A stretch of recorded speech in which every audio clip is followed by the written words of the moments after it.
Deer আইফলস viewers, কেমন আছেন আপনারা সবাই? বরাবরের মতো আমি শাহেদ ওসমান রোমেল আর একজন স্পেশাল গেস্ট নিয়ে আপনাদের সামনে হাজির হয়েছি। তিনি একজন চমৎকার অভিনেতা এবং একটা ইভেন্ট ম্যানেজমেন্ট কোম্পানির অনার। আমাদের সাথে আছে মাহমুদ বেলাল। মাহমুদ বেলাল ভাই, কেমন আছেন আপনি? আলহামদুলিল্লাহ ভালো ভাই, আপনি কেমন আছেন? আমিও ভালো আছি, অনেকদিন পরে পেয়ে আপনাকে খুব ভালো লাগছে। আমার অনেক ভালো লাগছে ভাইয়া, দীর্ঘদিন পরে আপনার সাথে দেখা হচ্ছে। Thank you so much. আপনাকে আগে অভিনয়ে খুব বেশি দেখতাম, গত 4-5 বছর যাবত একটু কম দেখছি, এর কারণটা কি?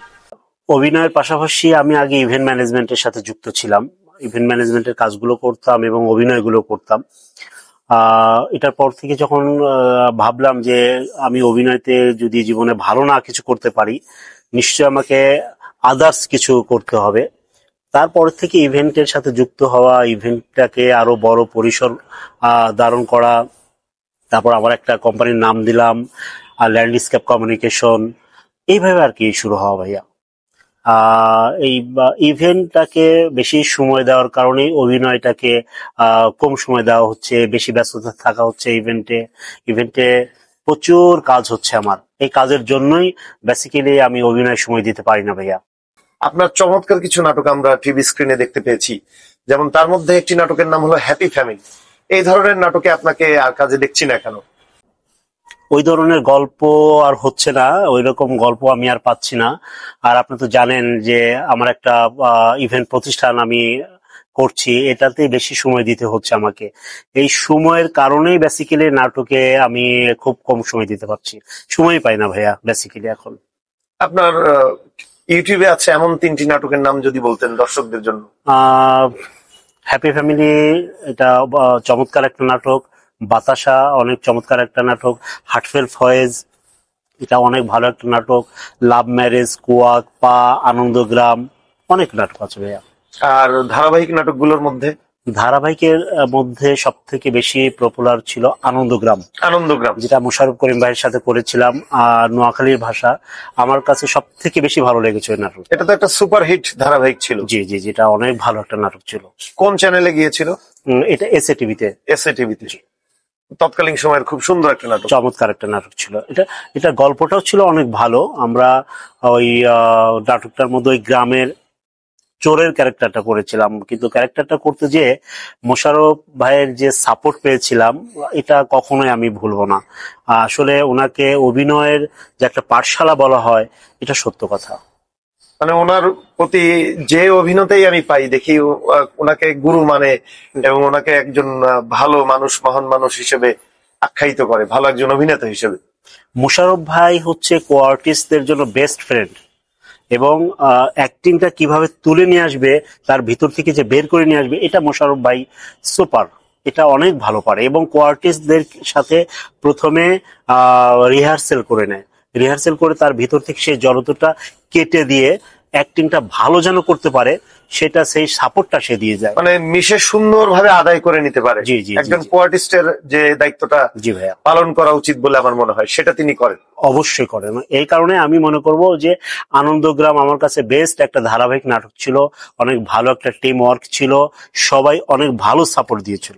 আপনার সাথে তো আমাদের জনপ্রিয় অভিনেতা চঞ্চল ভাইয়ের একটা সুন্দর একটা সম্পর্ক রয়েছে। এই চঞ্চল ভাইয়ের সাথে এই মধুর সম্পর্ক নিয়ে যদি কিছু বলতেন।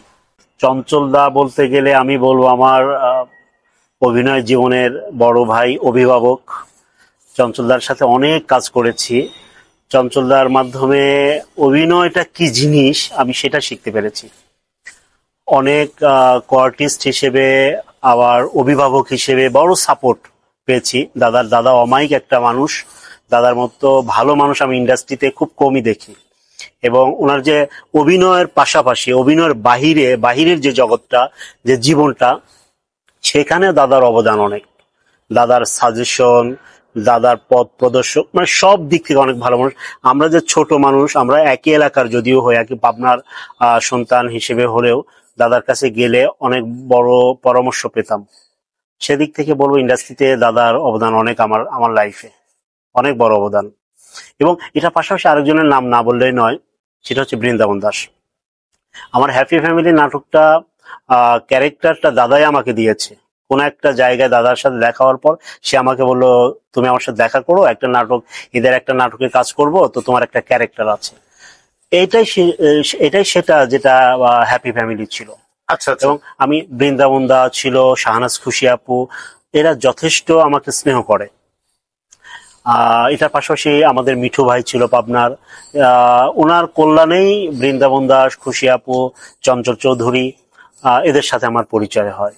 সো সেই তুলনায় চঞ্চল দা পারিবারিক ভাবে বলতে পারেন, এবং অ্যাজ এ ছোট ভাই হিসেবে তার সাথে আমার খুব ভালো সম্পর্ক। আলোচনার এই পর্যায়ে জানতে ইচ্ছে করছে আপনার অভিনয়ের জীবনের শুরুটা কিভাবে? ভাইয়া, চমৎকার একটা প্রশ্ন। এটা অনেক বড় ইতিহাস আমার জীবনের, বলতে পারেন মোড় ঘুরিয়ে যাওয়া একটা ইতিহাস। আমি যখন বাংলা কলেজে স্টুডেন্ট ছিলাম, বাংলা কলেজ আমাদের একটাই ছাত্রবাস ছিল, ওই হলে থাকতাম। হলে একটা বড় ভাই ছিল, সেই বড় ভাইয়ের মাধ্যমে আমার থিয়েটারে, বাংলা কলেজে একটা থিয়েটার ছিল, যুব থিয়েটার, সেই থিয়েটারে পদার্পণ করা। তো ওইখানে যখন অভিনয় শুরু করলাম, তো আমার ওই বড় ভাই বলল যে বেলাল, তুমি একটা গ্রুপ থিয়েটার ফেডারেশনের সাথে যুক্ত হও। তখন মহাকাল নাট্য সম্প্রদায় নামে একটা সংগঠন ছিল, সেই সংগঠনের সাথে যুক্ত হই। হওয়ার পর কিছুদিন ওই বড় ভাইয়ের মাধ্যমে আমি বাসে যাওয়া আসা করতাম। তখন টানসিলভা ছিল, শতাব্দী পরিবহন, এর বাহন পরিবহন, যেটা স্টুডেন্ট থাকা অবস্থায় আমরা ফ্রি যেতাম। কিছু কিছু দিন যখন বাংলা কলেজের সাথে এই পরিবহনের গ্যাঞ্জাম শুরু হতো, তখন এই বাংলা কলেজ থেকে ঢাকা ইউনিভার্সিটি কার্জন হলে হেঁটে যাওয়া আসা করতাম। হেঁটে বাংলা কলেজ থেকে ওইখানে যে রিহার্সাল করতাম। আবার রাত 10টার পরে আবার হেঁটে, মাঝে মধ্যে কখনো হেঁটে ফার্মগেট আসতাম। ফার্মগেট থেকে ওই লোকাল কিছু পরিবহনে বাংলা কলেজে এসে পড়াশোনা করতাম। এটাই ছিল আমার শুরুটা। মহাকাল নাট্য সম্প্রদায়ে থাকার পরে শিল্পকলায় আমার একটা মামা, মানিক মামা, যেটা আমি বলবো আমার বাবা, অনেক বড় অবদান আছে আমার এই অভিনয় জীবনের জন্য। উনি বিভিন্ন ডিরেক্টরের কাছে বলতো, আমার এটা ভাগিনা হয়, অভিনয় করে, আপনি যদি একটু সুযোগ দিতে পারেন আমি উপকৃত হবে।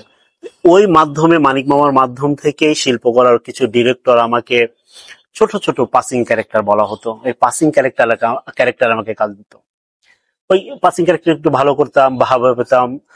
পরে আমাকে একটু ডাক দিত যে ভাই, 2টা সিনের একটা অভিনয় আছে, আপনি আসেন। ফ্রি, কোনো টাকা পয়সা দিত না, ফ্রি যে অভিনয় করতাম। অভিনয় করে সেই গাজীপুর থেকে, ভাইয়া, গাজীপুর থেকে রাত 10টার পরে আমাদেরকে ছেড়ে দিত, কোনো গাড়ি থাকতো না, নিজের পকেটের টাকা খরচ করে ঢাকা আসতাম। এটা ছিল আমার অভিনয় জীবনের শুরু। তারপর তো কিছু ভাই ব্রাদার পেলাম, বড় ডিরেক্টরের সান্নিধ্য পেলাম, তাদের কাছ থেকে ভালো অভিনয় কিভাবে করা যায় সেটা শিখলাম। তারপর ধীরে ধীরে ধীরে ধীরে আজ এই পর্যন্ত আসছি ভাইয়া। আপনি মঞ্চ করছেন, আপনি একজন দক্ষ অভিনেতা, কিন্তু আমরা যেটা জানতে পেরেছি আপনি অনেকটা অভিমান করেই মিডিয়াতে কাজ ছেড়ে দিয়েছেন। এর পেছনের গল্পটা আসলে কি? রমেন ভাই, আসলে প্রতিটা মানুষ দিন শেষে তার সম্মানিটা চায়, ঠিক না? দেখেন, আমি যখন ব্যাচেলার ছিলাম, স্টুডেন্ট লাইফ ছিল, তখন কিন্তু একটা কাজ করলে তখন চিন্তা করতাম যে এইখানে কাজটা করব, যাব আসবো, কনভেন্স না হলে আমার চলবে। যখন সংসার জীবনে পদার্পণ করলাম, সংসার জীবনে একটা যুদ্ধ, সেটা সবাই জানে, প্রতিটা মানুষের জীবনে এটা হয়। যখন আমি নাটকে সময় দেই সকাল থেকে রাত 12টা 1টা পর্যন্ত, আমার কোনো সম্মানই আমি পাই না। এটা এটা ভাবার পর দেখলাম কিছুদিন পর যে মনে হয় আমাকে এটা দিয়ে হবে না। আমার ঘর ভাড়া, আমার সংসার চালানো, আমার বাজার, প্রতিটা মানুষের, যেটা আসলে প্রতিটা আর্টিস্ট, হ্যাঁ বেসিক নিড, প্রতিটা আর্টিস্ট যেটা বলতে চায় না, কিন্তু আমি বেলাল এটা বলতে চাই যে আমার পারিশ্রমিক যদি না পাই, আমার সম্মানই 2 টাকা হোক, সেটা যদি না পাই, তাহলে সেইখানে কেন আমি সময় দিব? আমার পারিশ্রমিক, এমনও ঘটনা আছে ভাইয়া, অনেক বড় বড় ডিরেক্টর বা ডিরেক্টরের অ্যাসিস্ট্যান্ট, তারা আমার টাকাটা দেয় নাই, কিন্তু ওইখানে দেখেছি যে আমার টাকাটা এইখানে আছে, আমার টাকাটা দেওয়ার কথা, কিন্তু তারা আমাকে টাকাটা দেয় নাই, নিরুৎসাহ করতো। তো এই অভিমানটা ছিল। আমি 18 দিন 20 দিন তাদেরকে শ্রম দিয়েছি, একটা মাসে, কিন্তু ওই ওই টাকাটা আমি পাই নাই। 500 টাকা ডে হোক, 1000 টাকা দিন হোক, কিন্তু সেই টাকাটাও আমার আসে নাই। এইটা একটা কষ্ট ছিল, অভিমান ছিল যে না, আমার এইখানে থাকলে আসলে আমি দিন শেষে 50-60 বছর পরে আমার হাত পাততে হবে।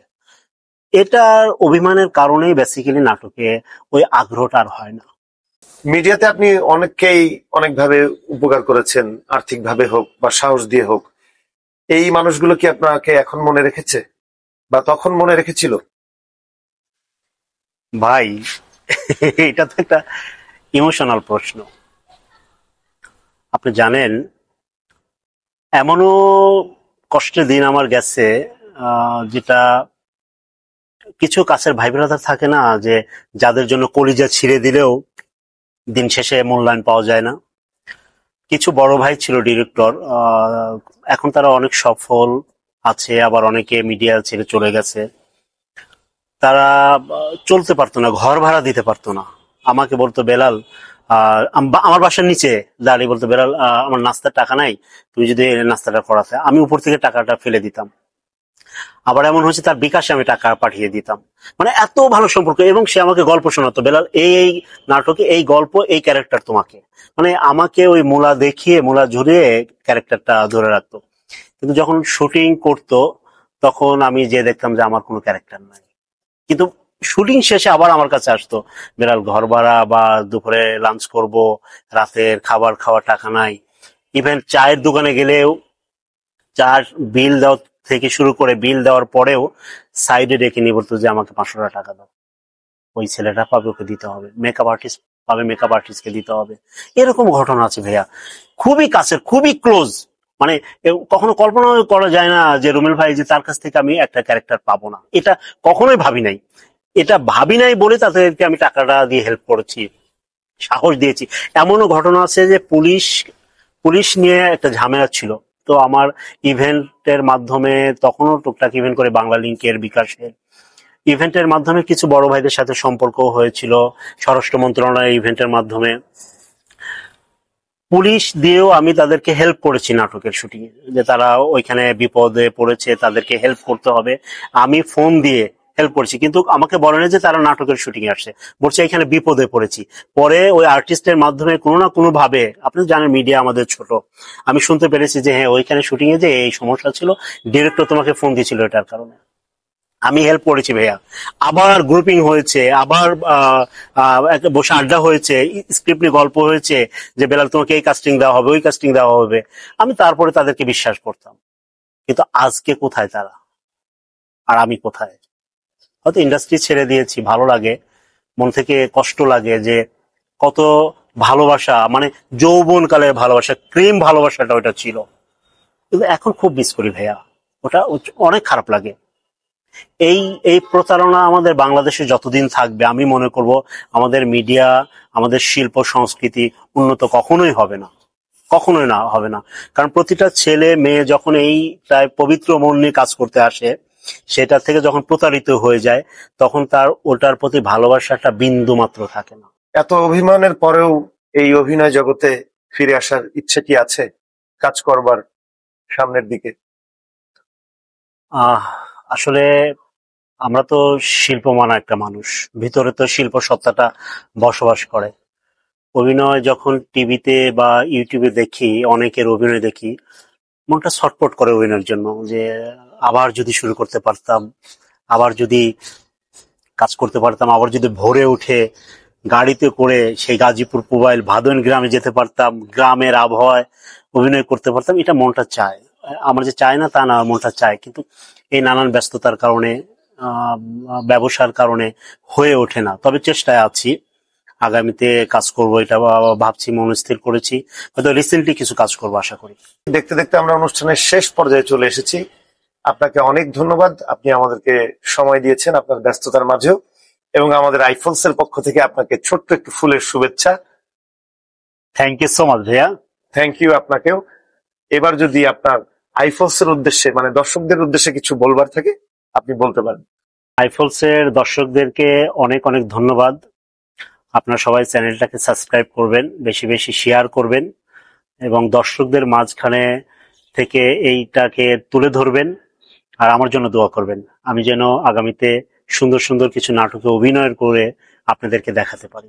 প্রিয় দর্শক, আজকে আমরা একজন অভিমানী অভিনয় শিল্পী নিয়ে আপনাদের সামনে হাজির হয়েছিলাম।